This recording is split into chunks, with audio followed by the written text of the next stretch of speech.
Hello friends, मैं लेके आ चुका हूँ एक आपके लिए एक नई वीडियो। आज हम लोग स्टार्ट करने वाले हैं ग्रेविटेशनल फोर्स।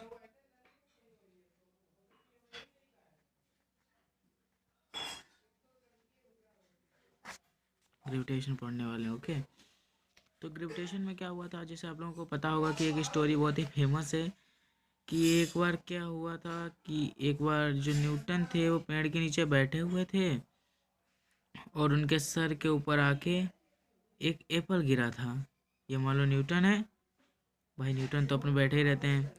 अगर अगर ये सोचो, इमेजिन करो, अगर ये हम लोगों के ऊपर गिरा होता तो हम लोग तो अरे क्या यार, एक चलो सेब ही मिल गया, उठा के खा लेते हैं फटाफट।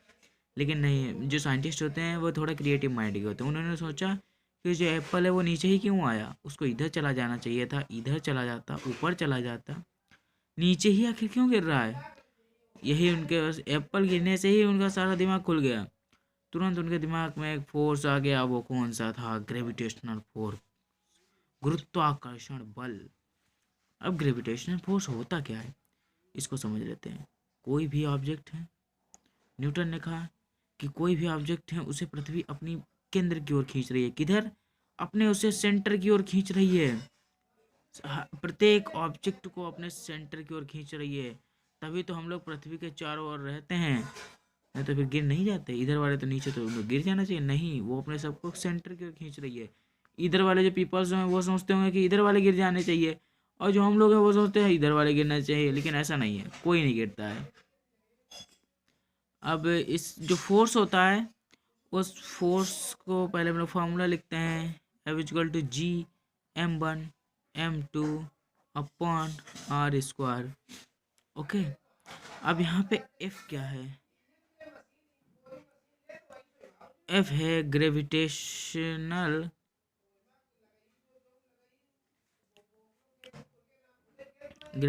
फोर्स। ओके, m1 क्या है? Mass of the first object. m2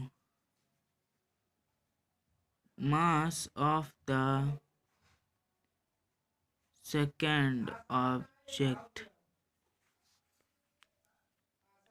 and g क्या है? ग्रेविटेशनल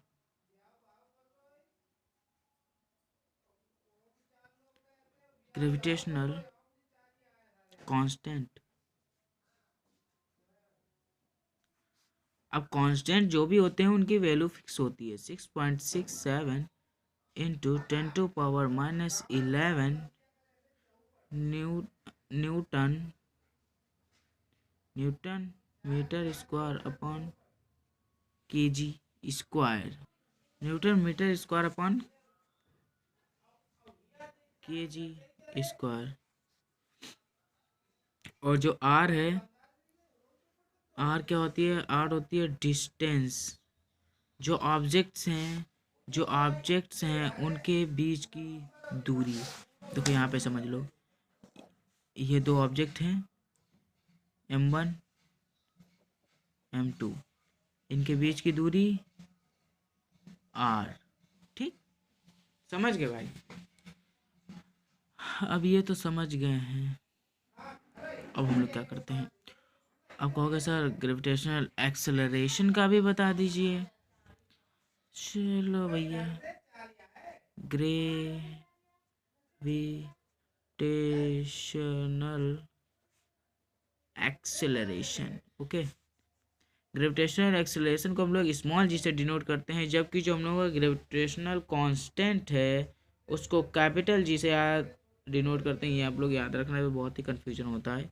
इसकी वैल्यू होती है 9.8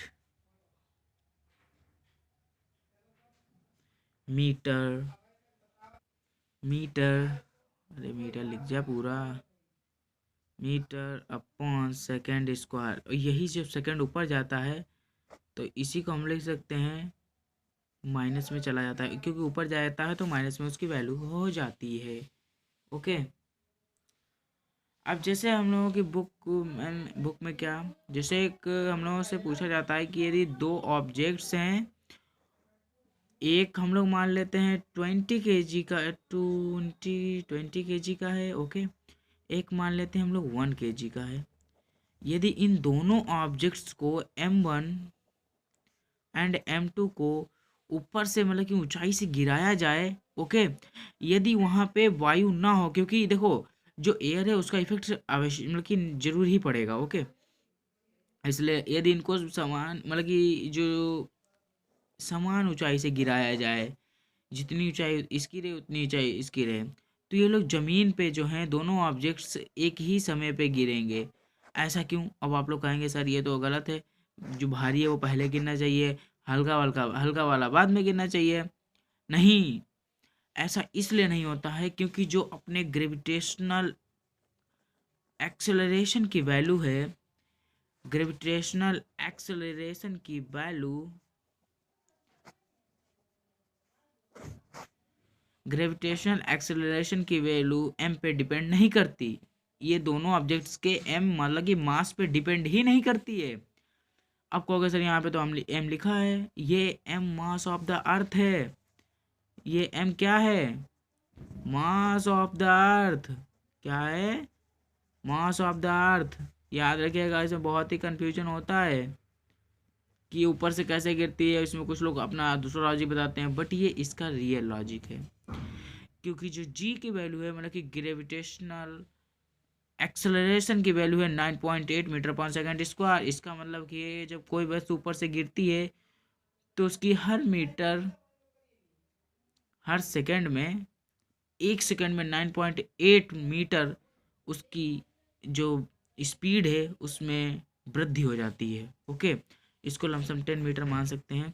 तो मतलब कि एक सेकंड में जो ऑब्जेक्ट ऊपर से गिर रहा है उसकी स्पीड में 10 मीटर का डिफरेंस हो जाता है, ठीक है।